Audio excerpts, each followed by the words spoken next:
Hi, Tom. Hi, Nice to Becky. see you. Thank you. It's And nice to be seen. yeah, so I think we'll just jump right into the questions, if Okay. that's okay with you. Sure. So, first off, what was your childhood experience with religion? Yeah. And 5 minutes, right? As long as you want. I like to tell people that I come from the great California Church of whatever. My parents were, tolerant of others, but that was it, tolerant. They didn't much practice much. Okay. So I was taught a few rudiments of religion, like the Lord's Prayer, and we were like, Easter, Christmas Christians, and it really wasn't part of our daily lives. Now, when I got to be about 11, 12 years old, I had a couple of experiences with childhood friends.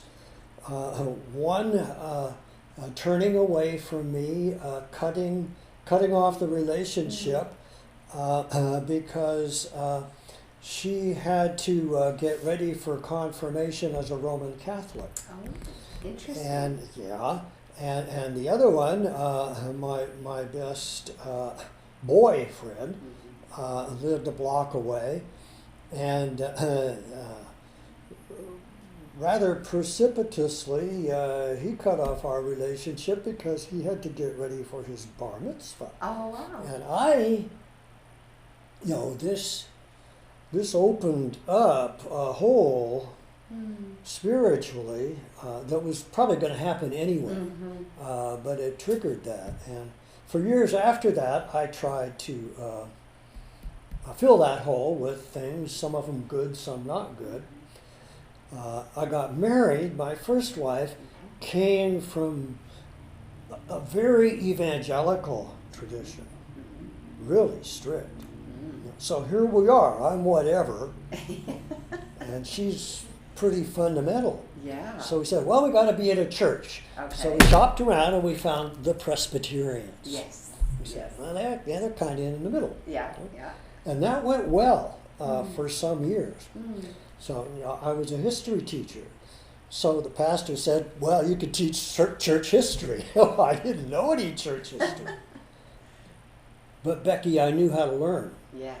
So I read church history. Wonderful. And, well, one of the things that really sunk into me was how completely intertwined the development of the Bible and of the heritage of the bishops and the sacraments, how those all grew up together. The best history that we have says that. Yes. They're not meant to be separated. Yes. So I'm thinking about that at all. And then our pastor, whom we really respected a lot, he gave great 40-minute sermons. but people liked him. Yeah. Presbyterian service. Oh, yes. The pulpit Well, in the middle. Well, he had a midlife religious crisis, and he went all charismatic on us.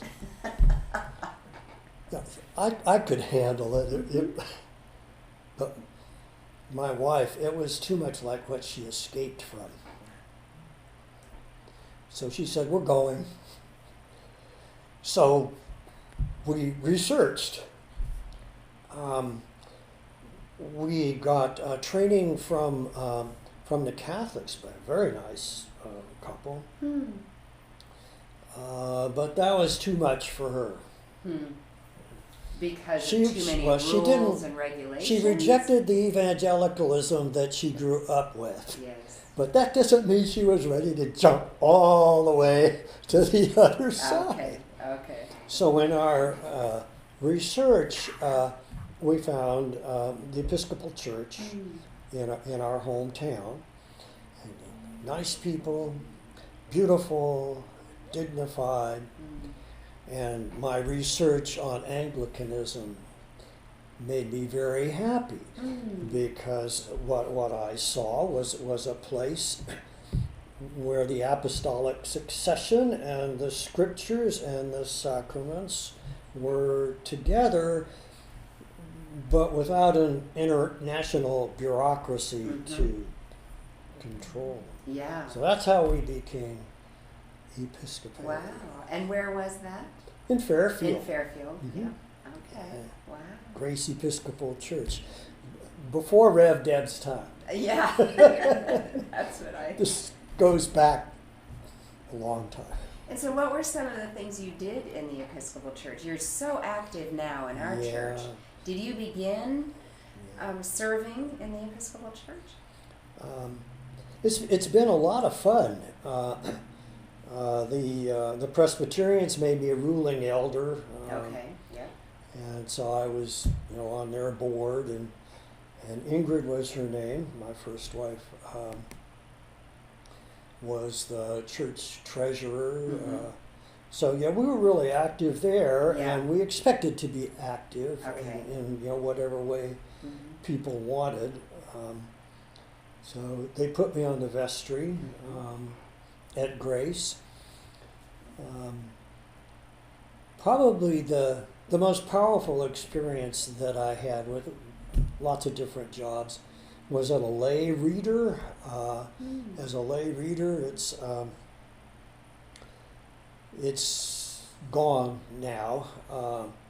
But there was a time when there was a shortage of clergy in the Episcopal Church. And so lay readers were trained to read the service, to lead the service. Oh, okay. And then a clergy would go from parish to parish once a month or whatever for Eucharist and other sacraments.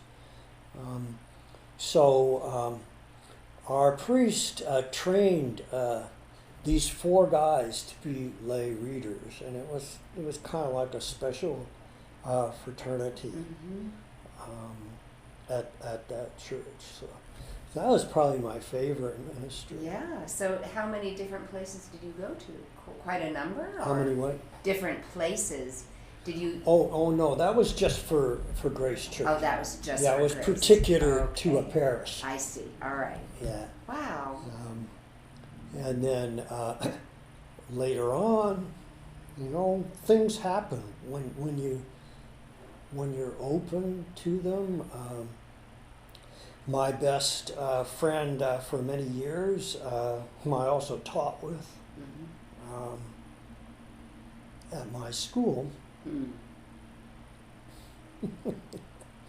he was very, very articulate and sophisticated.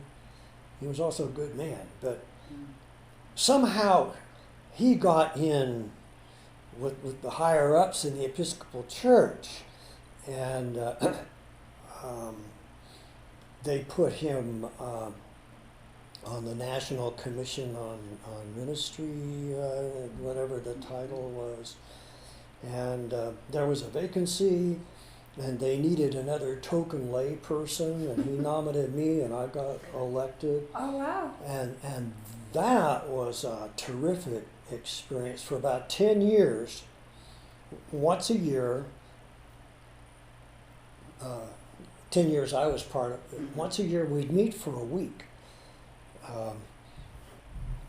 In Texas we met, in Connecticut, and the last times I went was North Carolina. Wow. And we read, Reverend Deborah knows all about this. We read essays, which candidates for the priesthood had written, kind of as part of their graduation. They had to pass a test. Yeah. They had to pass us. Wow. We very rarely put anybody on pause. Yeah. But remember what I told you about studying church history? well, I had to do a massive amount of reading to have any idea at all what these people were talking about. So I kind of got an informal education that way. You did. And more importantly, I had these wonderful meetings with these people from all over the country. Yes. That was a lot of fun. Oh, I look forward to that for 10 years. It's yeah. So you so, learned I do so much. I do other jobs, whatever's needed and I can do. I'm not much good at important stuff like making the lights go on. I don't really know. We each have our part. One end of a hammer from the other. We each do our part. There's other stuff I can do. Yes, definitely. So in all those years of being in the church, and even up to now, do you have some favorite stories or passages that have guided you throughout your life? That's tough. Some of mine are the same favorites everybody else has in Genesis. Let there be light. Let there be light. And it was good. And I am the Lord your God, and there is no other. And so many others. One that I really love from the Hebrew scriptures is the valley of the dry bones. Ah, yes. You see those bones? They're really dead. But the power of the Spirit can bring new life. Physical life, spiritual life. It's amazing. I really like that story. I like personally, so it's affected me, and I've seen it how it's affected other people. Wonderful. I like the same New Testament stories. Other people do. Stephen's speech. It's such a masterpiece as a speech. He leads them on. Yeah, he does. He tells them all these things they know and they love to hear again. And then he says, but. Bam. And no, it costs him his life. But it's very powerful. And Paul's speech at the Areopagus.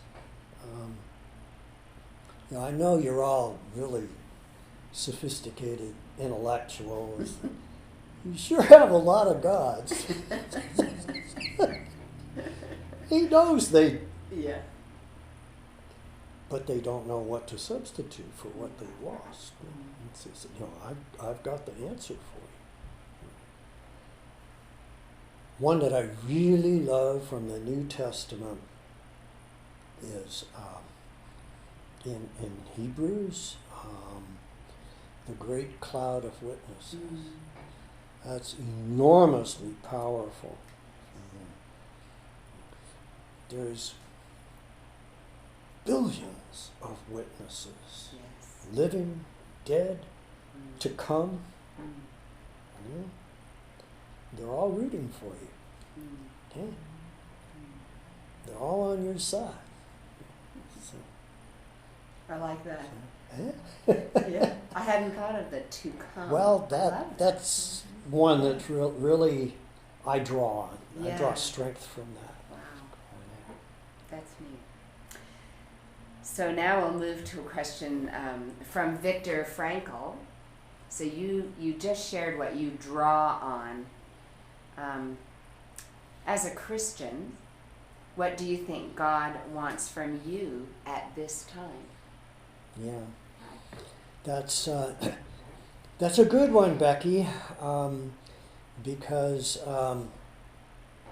the answer changes with your circumstances as you move into different things, and I'm in a different stage in my life now. So there are things that I can't do anymore, and there are things that I'm more reluctant to do than I used to be, and there are things I like to do that are just harder. I'd like to continue with things like preaching and helping in the services if I can. I feel drawn to visit people. I've learned in recent years. I've always been able to talk, but I've learned in recent years to listen. And there's so many people that just want somebody to listen to them. I can do that. Yes, you can. And I'd like to do more of it. I think it makes people happy. Yes. I like to make people happy. There's so many who aren't. So many who are afraid. And our message is not to be afraid. You should not be afraid. Yeah. There's reasons to not be afraid. Yeah. And I'd like to think I could help people with that. Whether or not I can listen to them anyway. That's what I'd like to do. That's wonderful. And finally, I'm not sure you prepared this one, but Fred Rogers asked the question, who loved you into being? So how would you answer that? Well, my parents physically loved me into being, and our one true almighty and everlasting God has gifted me with a higher being. It's all theological stuff, but it's true. It is true. Yes, I agree. That's permanent. Yes. And he or she or whatever God. this God has loved me into a being that has an eternal role. And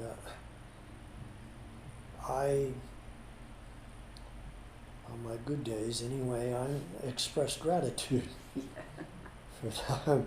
I'm really, really happy for being brought into being by God. Well, I thank God for you as Oh, well. Becky. Thank you. Thank you for sharing. All right.